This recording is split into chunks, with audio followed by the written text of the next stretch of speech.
नमस्कार, स्वागत है आपका द फोर्थ स्टेट यूट्यूब मंच पर। मेरा नाम है रविंद्र सिंह शोरा। आरक्षण इस देश में हमेशा विवादों से घिरा रहा है। एक पक्ष आरक्षण का समर्थक है, एक पक्ष आरक्षण का विरोधी। सुप्रीम कोर्ट के कई सारे फैसले आए हैं।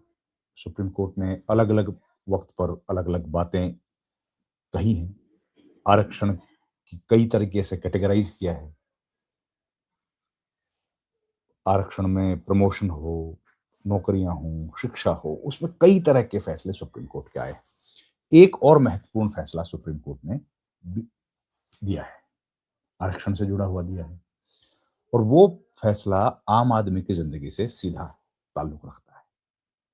आप अगर नौकरी पाना चाहते हैं, आप अगर किसी कॉलेज में, स्कूल में दाखिला लेना चाहते हैं, स्कूल में तो नहीं, कॉलेज में या कहीं और दाखिला लेना चाहते हैं, तो ये आपके लिए है। स्कूल में भी हो सकता है, कहीं और। खबर बताऊंगा आपको। इस गुजारिश के बाद हमारे चैनल को प्लीज ज्वाइन कीजिए, जिससे हमें आर्थिक मदद मिले। आपकी छोटी सी आर्थिक मदद हमारे लिए बड़ा वित्तीय सहयोग होगा। देश में आप जानते हैं रिजर्वेशन है। शेड्यूल कास्ट के लिए अलग है, शेड्यूल ट्राइब के लिए है, ओबीसी समुदाय को आरक्षण है, और ईडब्ल्यूएस कैटेगरी के लिए भी आरक्षण है। और बाकी का जो स्पेस है वो अनऑक्युपाइड है, वो खुला है, ओपन है। तो सवाल ये उठता है कि जो शेड्यूल कास्ट में अगर 20 सीटें हैं, कोई वैकेंसी है उसमें 20 सीट्स शेड्यूल कास्ट के रिजर्व हैं, और जो शेड्यूल कास्ट की जो कैटेगरी का अगर मेरिट है, वो मेरिट सपोज कीजिए 100 में से 60 नंबर है या 70 नंबर है, जो भी है। लेकिन एक किसी होनहार युवक के या युवती के, जो दलित समाज से आती है, उनके 70 के बजाय 85 मार्क्स आ गए, और जनरल कास्ट की जो थ्रेश होल्ड है या उनका जो कट ऑफ लिस्ट है वो 80 है, और दलित समाज की लड़की के लड़के के आ गए नंबर 85। तो अब सवाल ये उठता है कि जो शेड्यूल कास्ट कैटेगरी से संबंध रखता है, या शेड्यूल ट्राइब से, या किसी भी आरक्षित वर्ग से, ओबीसी से, तो उनको रिजर्वेशन उन्हीं की सीट्स में से मिलनी चाहिए। मतलब उनके लिए अगर 20 सीटें आरक्षित हैं, तो जो टॉप करने वाला छात्र है या जिसको 85% आए हैं, उनको भी 20 में से एक सीट मिले, और 19 सीटें जो हैं वो मान लो वो जो कट ऑफ लिस्ट है उसके नीचे उनको मिले। लेकिन सुप्रीम कोर्ट का एक फैसला आया है, और ये सुप्रीम कोर्ट का फैसला महत्वपूर्ण है। अब ये फैसला कह रहा है कि अगर किसी शेड्यूल कास्ट या रिजर्व कैटेगरी के किसी व्यक्ति को, अगर रिजर्व कैटेगरी के किसी व्यक्ति को जनरल कैटेगरी की सीट में दाखिला मिलता है या नौकरी प्राप्त होती है, तो वो जनरल कैटेगरी की सीट में ही काउंट किया जाएगा, और रिजर्वेशन की सीट्स पर उसका असर नहीं होगा। उस व्यक्ति को, उस अभ्यर्थी को, उस छात्र को जनरल कैटेगरी में ही समझा जाएगा। अब सवाल ये उठा, ऐसा क्यों है? क्योंकि भाई ओबीसी के लिए मान लो 20 सीट है, शेड्यूल कास्ट के लिए 10 सीट है, शेड्यूल ट्राइब के लिए 10 सीट है, तो सबका रिजर्वेशन कोटा फिक्स है। एग्जाम्पल से हम लोग बता रहे हैं। तो उनका तो फिर 10 सीट यहां मिल जाएगी, एक सीट, दो सीट अगर उनको जनरल कैटेगरी में मिलेगी तो उनका बढ़ जाएगा। अब कोर्ट ने क्या कहा है कि जनरल कैटेगरी जो है वो ओपन कैटेगरी है, वो किसी जाति के लिए या किसी समुदाय विशेष के लिए आरक्षित नहीं है, वो ओपन है, और ओपन कैटेगरी में जो भी आएगा वो एक सीट क्लेम करेगा। मतलब ये ओपन कैटेगरी है, और ओपन में सब लोगों का हिस्सा है। शेड्यूल कास्ट, ट्राइब, ओबीसी, उनका हिस्सा अलग है, वो हिस्सा कोई क्लेम नहीं कर सकता। लेकिन इनका जो हिस्सा है, ओपन जो कैटेगरी है, उसमें से कोई भी अपना हिस्सा ले सकता है, जो भी मेरिटोरियस स्टूडेंट होगा। ये सुप्रीम कोर्ट का एक बेहद अहम फैसला आया है। अब इस फैसले के जाहिर है अलग अलग लोगों के व्यू होंगे, पर हम लोग तो बता रहे हैं फैसला।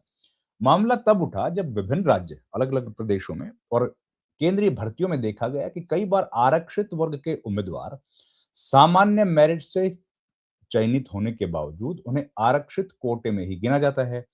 इसमें एक और आरक्षित सीटों पर दबाव बढ़ता था, तो दूसरी ओर मेरिट का सही मूल्यांकन नहीं हो पाता था। सुप्रीम कोर्ट ने इस प्रचलन को अनुचित बताते हुए इसे खत्म करने का रास्ता साफ कर दिया।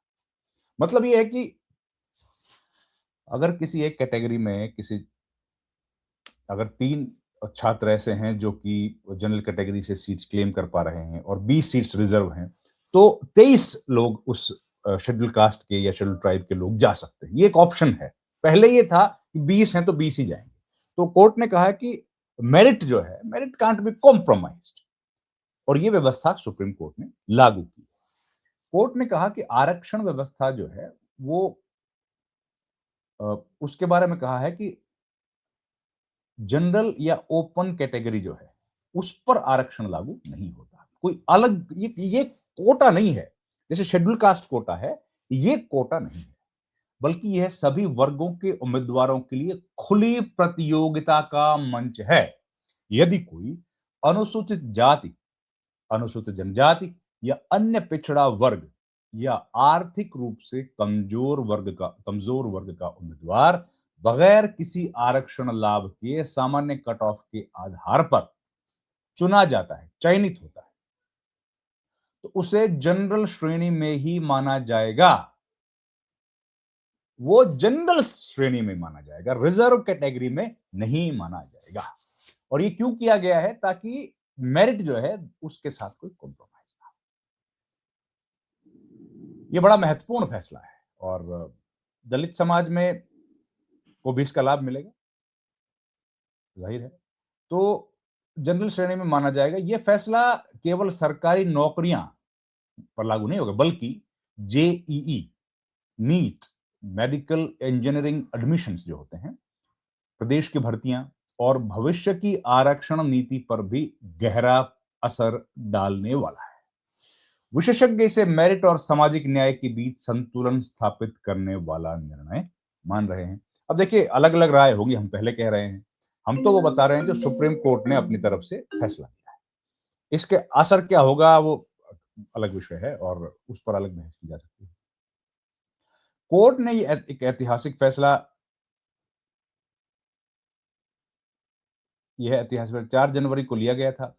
कोर्ट की बेंच, शीर्ष कोर्ट की बेंच ने उसी दिन अपना आदेश दिया, जिसमें स्पष्ट किया गया कि यदि कोई आरक्षित उम्मीदवार बिना किसी रियायत छूट के सामान्य कट ऑफ को पार करता है तो उसे ओपन कैटेगरी में शामिल माना जाए। इस फैसले ने जनरल कैटेगरी का कोई अलग कोटा नहीं है, यह सिद्धांत स्थापित कर दिया। अब भैया ये क्लैरिटी आना बड़ा जरूरी है कि रिजर्वेशन जो है उस पर सुप्रीम कोर्ट का ये फैसला माइलस्टोन है, मील का पत्थर है। अब इसके अच्छे परिणाम, बुरे परिणाम, सही गलत के फैसले करने के लिए सब लोग स्वतंत्र हैं और आप अपनी राय हमें बता भी सकते हैं। तो फिर कोर्ट ने और क्या कहा?